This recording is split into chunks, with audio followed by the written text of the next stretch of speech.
Perkenalkan, nama saya Desi Oktaria dari kelas A61 Program Studi Teknologi Pendidikan NPM 1822010.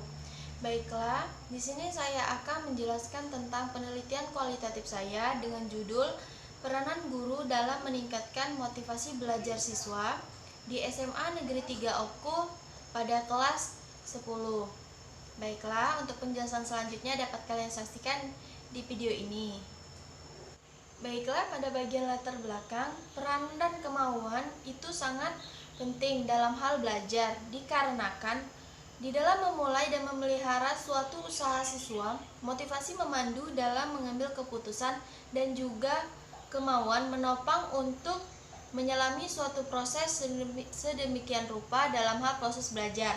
Nah, menjadi guru yang kreatif dan profesional dan menyenangkan dituntut untuk memiliki kemampuan mengembangkan pendekatan dan memilih cara yang tepat dalam memotivasi belajar anak, sehingga di dalam proses belajar hal ini dapat membuat pembelajaran yang kondusif dan menyenangkan. Motivasi merupakan sesuatu kekuatan yang mendorong manusia untuk melakukan sesuatu dalam hal mencapai tujuannya, seperti dalam hal proses belajar mengajar yang akan dilakukan oleh guru tersebut dalam mengikuti pelajaran pada saat proses pembelajaran itu sendiri, sehingga siswa itu sangat mudah memahami apa yang akan diajarkan oleh guru itu sendiri. Nah, fokus penelitian ini sendiri berdasarkan latar belakang yang telah saya sebutkan tadi, maka fokus penelitiannya yaitu peranan guru dalam meningkatkan motivasi belajar di SMA Negeri 3 Oku pada kelas 10. Nah, rumusan masalah berdasarkan fokus penelitian ini yaitu bagaimana guru dalam meningkatkan motivasi belajar siswa atau anak di SMA ini tersebut, sehingga dalam mengikuti pelajaran anak tersebut menambah motivasinya ingin mengetahui informasi yang lebih banyak lagi. Nah, sedangkan tujuan penelitian ini sendiri yaitu untuk mengetahui bagaimana meningkatkan kemampuan guru dalam meningkatkan motivasinya kepada siswa selama mengikuti pelajaran. Kajian teori. Pada kajian teori, menurut Gagne dan Blirner, belajar merupakan proses ketika suatu organisme mengubah perilakunya karena hasil dari pengalamannya.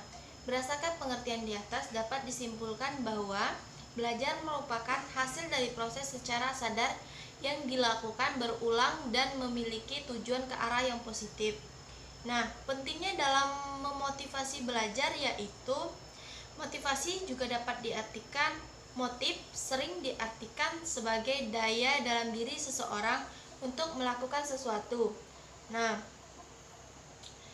dalam kondisi ini sendiri berawal dari daya penggerak yang telah menjadi aktif. Motif menjadi aktif pada saat tertentu, terutama bila kebutuhan untuk mencapai suatu tujuan dirasakan mendesak. Nah, maksudnya di sini yaitu motivasi belajar ini sangat penting karena dapat membuat siswa itu sendiri belajar menjadi lebih giat lagi menuju arah yang positif atau arah yang lebih baik. Faktor-faktor yang mempengaruhi motivasi belajar. Menurut Slameto, tahun 2010, motivasi belajar dipengaruhi oleh 3 komponen.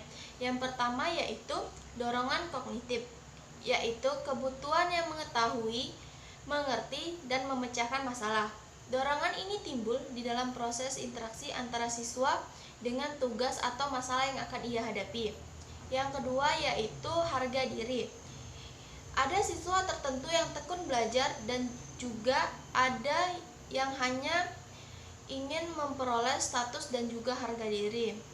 Nah, yang ketiga yaitu berafiliasi, yaitu kebutuhan untuk menguasai bahan pelajaran atau belajar dengan niat guna mendapatkan pembenaran dari orang lain atau teman-teman. Nah, kebutuhan ini sukar dipisahkan dengan harga diri. Selanjutnya yaitu peran guru dalam memotivasi. Nah, siswa dalam proses pembelajaran, pada diri setiap manusia telah tersedia potensi, energi atau kekuatan yang dapat menggerakkan dan mengarahkan tingkah lakunya pada tujuan terkait dengan konsekuensi dan juga pencapaiannya dalam hal belajar.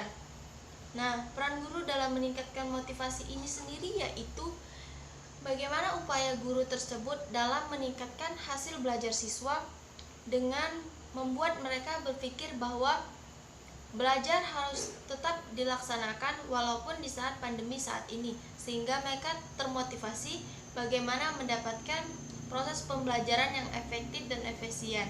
Dan guru juga dapat menciptakan suasana belajar yang lebih menyenangkan lagi, sehingga siswa yang melakukan proses belajar itu tidak mudah bosan dengan apa yang mereka telah lakukan. Baiklah, yang selanjutnya yaitu tempat dan waktu penelitian. Tempatnya berlokasi di SMA Negeri 3 Oku, Ogan Komering Ulu, Batu Raja.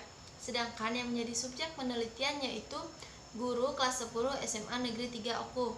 Sedangkan waktu yang digunakan yaitu diperkirakan 1 bulan lamanya. Nah, latar penelitian merupakan tempat di mana peneliti itu melakukan penelitian, yaitu SMA Negeri 3 Oku. Dan yang menjadi subjek penelitian yaitu guru kelas 10 di SMA tersebut.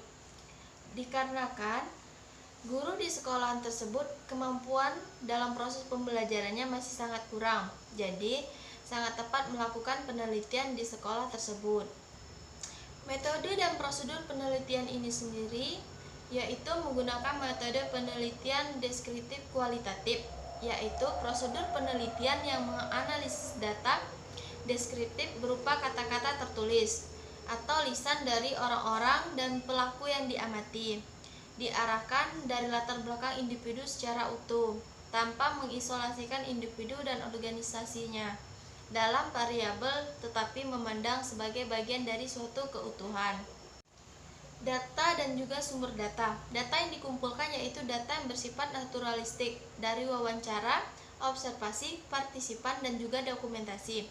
Sumber data utama dalam penelitian ini adalah hasil observasi yang dilakukan oleh peneliti.